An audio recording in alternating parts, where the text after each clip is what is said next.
সুপ্রিয় দর্শক, আসসালামু আলাইকুম। আপনাদের সবাইকে স্বাগত জানাচ্ছি এখনকার আলোচনায়। আপনাদের সঙ্গে আছি আমি সিরাজুল ইসলাম। দর্শক, মার্কিন প্রেসিডেন্ট ডোনাল্ড ট্রাম্প গত 2 মাসে 37 বার বলেছেন ইরানের সাথে চুক্তি হয়ে যাচ্ছে, কিন্তু আজ পর্যন্ত চুক্তি হয়নি।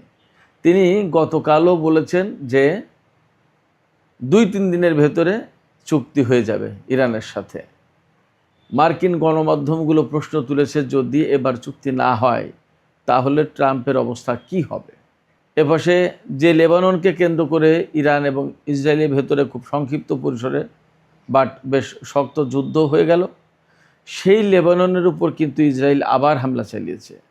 তার মানে ইসরায়েল এবং হিজবুল্লাহর ভেতরে যুদ্ধ চলছে। এর ভেতরে গত রাতে হিজবুল্লাহর একদল যোদ্ধা ইসরায়েলের ভিতরে ঢুকে পড়েছিল এবং তারা ইসরায়েলি সেনাদের উপরে গোলাগুলি চালিয়েছে। লেবানন পরিস্থিতি ইসরায়েলের জন্য এতটাই জটিল হয়ে উঠেছে যে ইসরায়েলের জাতীয় নিরাপত্তা বিষয়ক মন্ত্রী ইটামার বেন গাভির বলেছেন যে লেবাননের উপর শুধু যুদ্ধ করলেই হবে না, লেবানন থেকে নারীদেরকে ধরে আনতে হবে আর তরুণী এদেরকে অপহরণ করে আনতে হবে, যাতে হিজবুল্লাহর উপরে কার্যকরভাবে চাপ সৃষ্টি করা যায়। তার মানে তারা যে যুদ্ধ করছে হিজবুল্লাহর উপরে, সেই যুদ্ধ আসলে খুব একটা কাজে আসছে না, এটা বোঝা যাচ্ছে। ইটামার বেন গাভিরের এই রকমের উগ্রবাদী কথাবার্তা কাজকর্মের জন্য তার উপরে ফ্রান্স নিষেধাজ্ঞা আরোপ করেছে। ফ্রান্স বলেছে এই ইটামার বেন গাভির ফ্রান্সে প্রবেশ করতে পারবে না। এদিকে হরমুজ প্রণালীতে আমেরিকার যে অ্যাপাচি হেলিকপ্টার বিধ্বস্ত হয়েছে, কোনো সূত্র বলছে সেটা ইরানের আঘাতে হয়েছে। এ ব্যাপারে মার্কিন প্রেসিডেন্ট ডোনাল্ড ট্রাম্প কিছু কথা বলেছেন। আরেকটি গুরুত্বপূর্ণ খবর আছে, সেটি হচ্ছে ইরান এবং ইসরায়েলের ভেতরে যে সংক্ষিপ্ত পরিসরে 2 দিন আগে যুদ্ধ হয়ে গেল, সেই যুদ্ধে ইরানের ক্ষেপণাস্ত্রের আঘাতে ইসরায়েলের রামাত ডেভিড বিমানবন্দরের বিমানের হ্যাঙ্গার মারাত্মকভাবে ক্ষতিগ্রস্ত হয়েছে। সেখানে ডাইরেক্ট ক্ষেপণাস্ত্র আঘাত এনেছিল। তো সুপ্রিয় দর্শক, এই সব বিষয় নিয়েই এখন বিস্তারিত আলোচনা করব। আশা করি আপনারা সঙ্গেই থাকবেন, আর ভিডিও ভালো লাগলে লাইক কমেন্ট শেয়ার করবেন এবং চ্যানেলটি সাবস্ক্রাইব করে সাথেই থাকবেন। দর্শক, প্রথম আলোচনা যেটা করতে চাই সেটি হচ্ছে যে মার্কিন প্রেসিডেন্ট ডোনাল্ড ট্রাম্প তিনি গত 2 মাসে অন্তত 37 বার তিনি বলেছেন যে ইরানের সাথে চুক্তি হয়ে যাচ্ছে, কিন্তু আজ পর্যন্ত কোনো চুক্তির খবর নেই। এ নিয়ে মার্কিন টেলিভিশন সিএনএনের ওয়েবসাইট যেটা, তাতে বিস্তারিত প্রতিবেদন প্রকাশ করা হয়েছে। সেখানে দেখা যাচ্ছে একেবারে নাম ধরে তারিখ ধরে ডোনাল্ড ট্রাম্প কোন সময় কোথায় কার কাছে কোন উপলক্ষে কি বলেছেন একদম পরিষ্কার সব কিছু মোটামুটি লেখা আছে। 6 April, 7 April, 28 April, 15 April, 16 April, 29 March, এইরকম বিভিন্ন তারিখে ডোনাল্ড ট্রাম্প বলেছেন যে ইরানের সাথে চুক্তি হয়ে যাচ্ছে, আমরা ভেরি গুড ডিল করতে যাচ্ছি, ভেরি বিউটিফুল, গ্রেট ডিল, অনেক কিছু বলেছে, কিন্তু এই পর্যন্ত আসলে কিছুই হয়নি। তো এই যে ডোনাল্ড ট্রাম্প একের পর এক তিনি বলে যাচ্ছেন বা বলে গেছেন, কালকেও বলেছেন যে ইরানের সাথে চুক্তি হয়ে যাচ্ছে এবং খুব একটা ভালো চুক্তি হবে, আমাদের প্রত্যাশা মতো আমরা যেভাবে চুক্তি চাই সেইভাবে হবে, এবং ইরান আমাদেরকে সব কিছু দিয়ে দিতে রাজি হয়েছে। কি দিতে রাজি হয়েছে তিনি আর বিস্তারিত বলেন। তিনি বলছেন যে ইরান আমাদের সব কিছু দিতে রাজি হয়েছে, একটা গ্রেট ডিল হতে যাচ্ছে এবং এটা আমাদের অনুকূলে, আমাদের পক্ষে থাকবে সে ডিল, খুব ভালো একটা চুক্তি হতে যাচ্ছে। তিনি বলেছেন যে ইরান কখনো পরমাণু বোমা বানাবে না, এই নিশ্চয়তা সহ অনেক কিছু দিচ্ছে উল্লেখ করেছেন, সেটা আসলে উল্লেখ করার খুব জরুরি কিছু না। এই কারণে ইরান সরকারের পক্ষ থেকে এখনও পর্যন্ত বলা হচ্ছে যে আমরা পরমাণু বোমা বানাতে চাই না, বানাবো না। এই ব্যাপারে যদি কথার কথা ইরান চুক্তিও করে যে ঠিক আছে আমরা 10 বছর বা আগামী কোনো দিন আমরা বোমা বানাবো না, সেটা ভিন্ন জিনিস। ইরান বারবারই বলেছে যে আমার পরমাণু বোমার প্রয়োজন নেই, আমার যা আছে তা দিয়ে পরমাণুর চেয়ে অনেক বড় কিছু করা যাবে। তো সেই জায়গায় যদি ডোনাল্ড ট্রাম্প ইরানের কাছ থেকে এই সম্মতি আদায় করে বা এই সম্মতি পায় যে ইরান বলবে আমরা পরমাণু বোমা বানাবো না, আর এর ভিত্তিতে যদি চুক্তি করে ফেলে, তার মানে ডোনাল্ড ট্রাম্প আসলে ইরানের কাছ থেকে কিছুই পায়নি, এটা ধরে নিতে হবে। কেন কিছুই পায়নি বলছি? কিছুই পায়নি বলতে সেটা হচ্ছে যে ডোনাল্ড ট্রাম্প ইরানের কাছ থেকে সমৃদ্ধ ইউরেনিয়াম নিয়ে নিতে চেয়েছে, ইরান সেটা দেবে না। পরমাণু কর্মসূচি বন্ধ করার কথা বলেছে, ইরান তা করবে না। হরমুজ প্রণালী খুলে দেওয়ার কথা বলেছে, ইরান তা খুলবে না, বরং টোল আদায় করবে। আর ইরানের যে সম্পদ আমেরিকার হাতে আটক আছে সেগুলো দিয়ে দিতে হবে, তা না হলে চুক্তিই হবে না। এরপরে ইরানের উপর থেকে নিষেধাজ্ঞা প্রত্যাহার করতেই হবে। তো এইগুলো যদি হয়ে যায় তাহলে আমেরিকার পক্ষে চুক্তি যায় কি করে? ইরান তো বলে আসছে যে আমরা পরমাণু বোমা বানাবো না। এটা চুক্তি করে বলানো আর না বলানোর ভিতর পার্থক্যটা কি? আমরা বিভিন্ন অ্যাঙ্গেল থেকে বিভিন্ন লক্ষণ উপলক্ষ দেখে বলি যে ইরানের হাতে হয়তো পরমাণু অস্ত্র আছে বা ইরান পরমাণু বোমা বানিয়ে ফেলেছে বা পরীক্ষা করেছে। আমরা সেটা বলি আমাদের বিভিন্ন দৃষ্টিভঙ্গি থেকে, বিভিন্ন বিশ্লেষণ থেকে। কিন্তু ইরান তো বলছে যে আমরা পরমাণু বোমা বানাইনি এবং আমরা বানাবোও না। তো সেই ব্যাপারে যদি চুক্তি করাই তাতে কি এমন অ্যাচিভমেন্ট আমেরিকার? তো সিএনএন প্রশ্ন তুলেছে, যদি আগামী 2-3 দিনের ভেতরে অর্থাৎ শুক্রবারের ভেতরে চুক্তি না হয় তাহলে কি হবে? এই প্রশ্নের জবাব আসলে নেই। সিএনএন আর একটা প্রশ্ন তুলেছে যে ডোনাল্ড ট্রাম্প কেন বলেন এটা? এই যে প্রায় সময় বলেই আছেন যে ইরানের সাথে আমাদের চুক্তি হয়ে যাচ্ছে, তো এই কথা কেন বলেন তিনি? সেখানে 3টা কারণ উল্লেখ করা হয়েছে। একটা হচ্ছে যে তিনি হয়তো বাস্তবতাই জানেন না, যে গ্রাউন্ডের রিয়েলিটিটা কি, এই রিয়েলিটি সম্পর্কে ডোনাল্ড ট্রাম্পের ধারণা নেই, এটা হতে পারে। আর একটা হতে পারে যে তিনি এই কথা বারবার বলে এস্টাবলিশ করতে চান একটা চুক্তি সত্যি সত্যি হওয়াই দেবেন। তিনি বারবার বলে ইরানকে হয়তো এই দিকে নিয়ে আসতে চাইছেন। তার মানে এক ধরনের চালাকির আশ্রয় নেওয়া। কিন্তু আসলে এটা হবে কি না, ইরান এই চালাকিতে বা এই ফাঁদে পা দেবে কিনা, পড়বে কিনা, সেটা তো প্রশ্ন। ইরান তো এত কাঁচা কোনো ডিপ্লোম্যাটদের দেশ না যে দেশে কোনো ভালো ডিপ্লোম্যাট নেই বা ভালো বুদ্ধিওয়ালা নেতা নেই, তা তো না। বরং ইরান বছরের পর বছর, যুগের পর যুগ এই আমেরিকা, ইসরায়েল, তারপরে পশ্চিমা বিভিন্ন দেশ, মধ্যপ্রাচ্যের কত প্রতিবেশী দেশ, শত্রু, তাদের সাথে লড়াই করে, তাদের সাথে প্রতিদ্বন্দ্বিতা করে এ পর্যন্ত টিকে আছে এবং এই পর্যন্ত এসেছে। সেই জায়গায় ডোনাল্ড ট্রাম্প ইরানকে একটা ফাঁদে ফেলে বা বারবার বলে পারসুয়েট করে 100 বার একটা কথা বলে তার একটা প্রভাব হয়তো পড়ে, সেই রকম একটা পরিবেশ তৈরি করে ইরানকে দিয়ে চুক্তি করাবে, এটা কি সম্ভব? প্রশ্নই ওঠে না। আরেকটা কারণ বলেছে সিএনএন যে তিনি হয়তো এই কথাগুলো বলে বিশেষ করে তেলের বাজারটা ঠিক রাখার চেষ্টা করেন। এই তো হয়ে যাচ্ছে চুক্তি, তার মানে চুক্তি হয়ে গেলে বেটার একটা সিচুয়েশনে যাবে, অতএব তেলের বাজার ডাউন হয়ে আসবে। কিন্তু আসলে তো তেলের বাজার ডাউন হয়নি। এই যে গতকাল যে খবর দেখলাম, গতকালকেও তো বলেছিলাম যে তেলের দাম ব্রেন্ট ক্রুড যেটা তার দাম গতকাল $97-98 হয়ে গিয়েছিল। আর টেক্সাস ক্রুড যেটা, সেটার দাম আপনার $94 ব্যারেল প্রতি হয়ে গিয়েছিল। তো দাম কমলো কোথায়? যুদ্ধের আগে যেখানে $65-70 ছিল পার ব্যারেল তেলের দাম, সেই তেলের দাম এখন 100-র কাছাকাছি। যুদ্ধ চলাকালীন আরও তো বেশি উঠেছিল, এখন তো কিছুটা কমেছে, কিন্তু তাও তো 90-95-100 এর ভেতরেই থাকছে, দাম তো খুব কমেনি। ফলে ডোনাল্ড ট্রাম্প যে চালাকির আশ্রয় নিচ্ছেন, এই চালাকির আশ্রয় নিয়ে লাভ খুব একটা হবে না, বরং তিনি তার দেশের জনগণের কাছে খুব হালকা হয়ে যাচ্ছেন প্রতিদিন। দেখেছেন না গতকালকের খবর? গতকালকের মানে বাংলাদেশের টাইম আজকে, গত রাতে NBA ন্যাশনাল বাস্কেটবল দলের যে ফাইনাল ম্যাচ, সেই ফাইনাল ম্যাচ অনুষ্ঠিত হয়েছে। সেই খেলা তিনি দেখতে গিয়েছিলেন। গিয়ে যখন জাতীয় সঙ্গীত শুরু হয়েছে তখন গ্যালারির লোকজন ডোনাল্ড ট্রাম্পকে লক্ষ্য করে দুয়ো ধ্বনি তুলেছে। তাকে ইনসাল্ট করে বিভিন্ন রকম কথাবার্তা বলছে।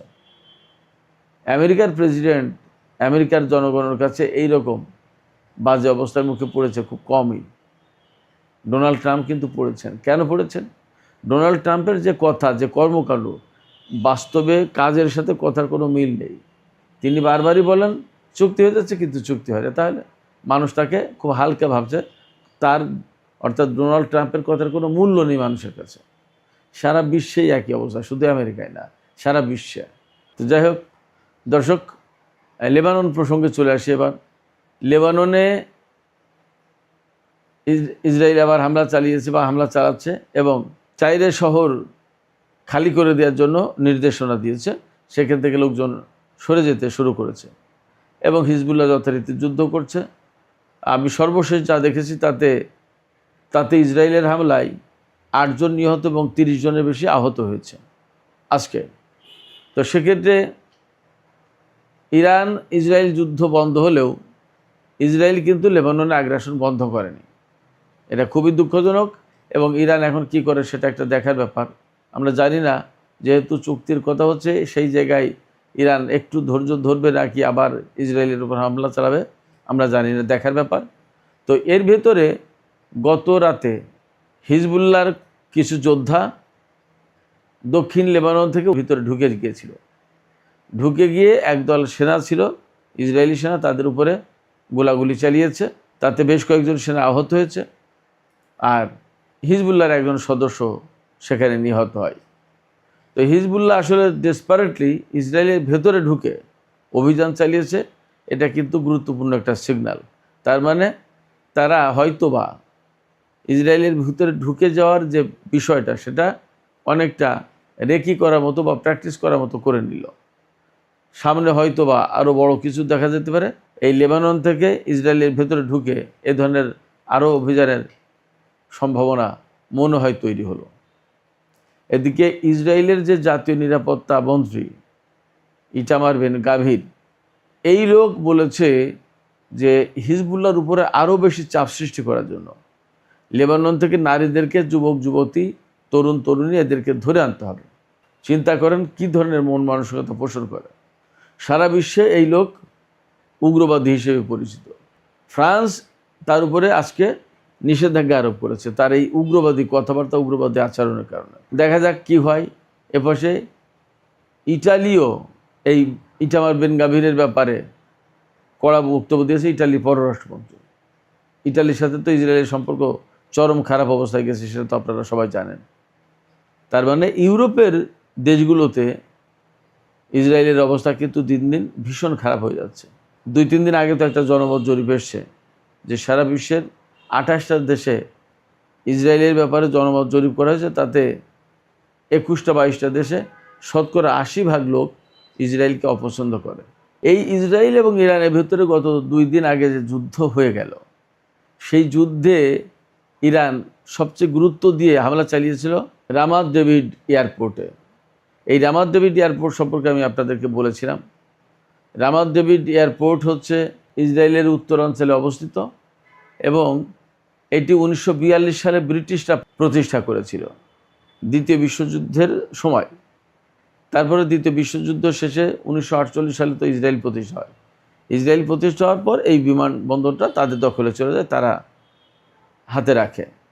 এবং এই বিমানবন্দর থেকে লেবানন, সিরিয়া, এইসব জায়গায় ইসরায়েল এর আগে বহুবার হামলা চালিয়েছে এবং এই বিমানবন্দরটা লেবানন, সিরিয়া, এই সমস্ত জায়গায় হামলার জন্য খুব বেশি কার্যকর।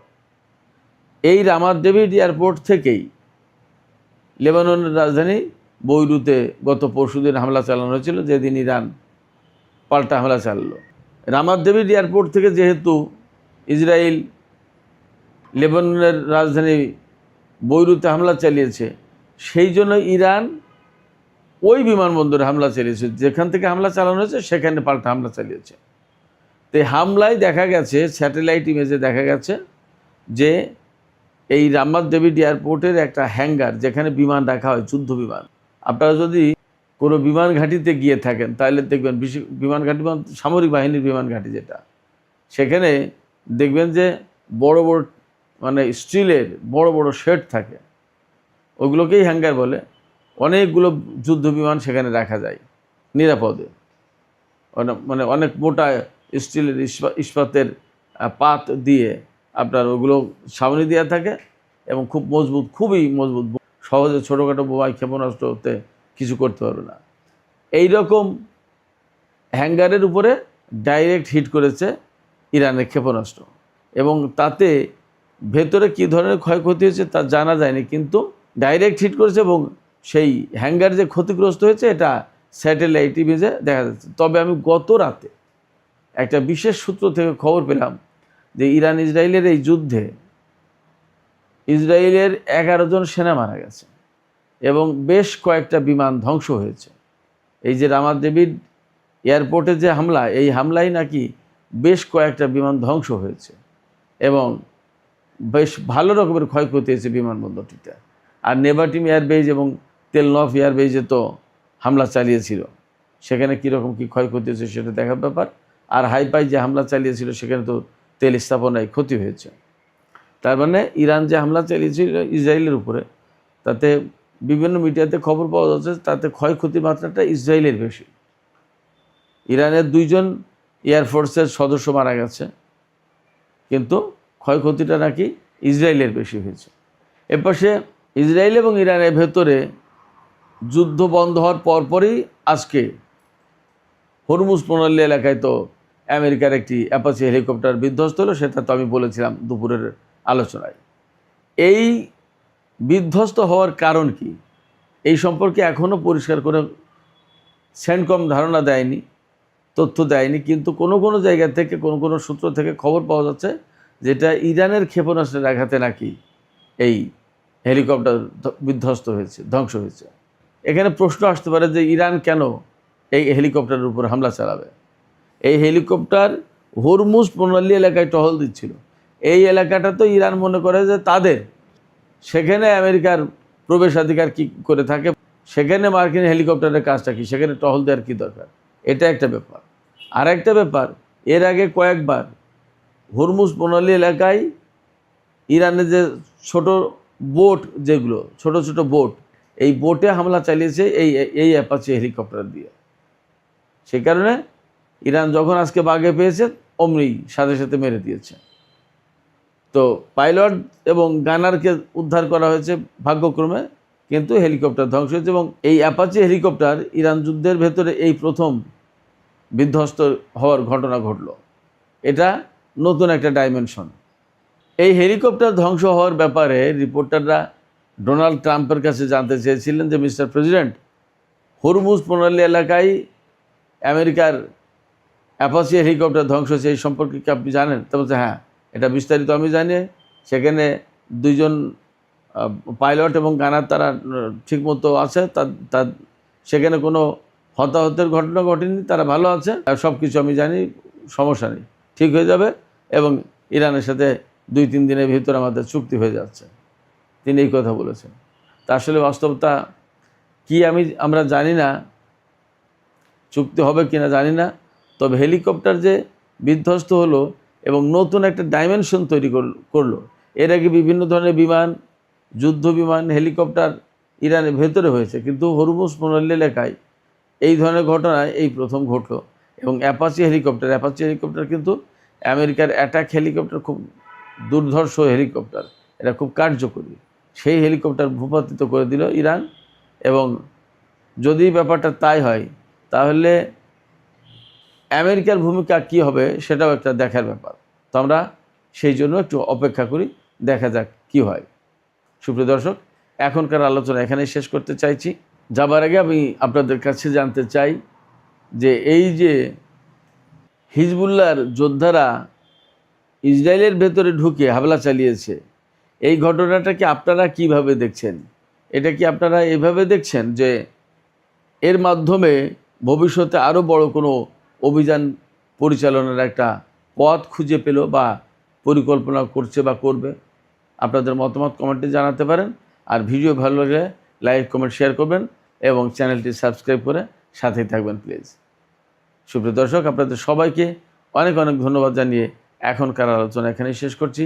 আপনারা সবাই অনেক অনেক ভালো থাকুন। আল্লাহ হাফেজ।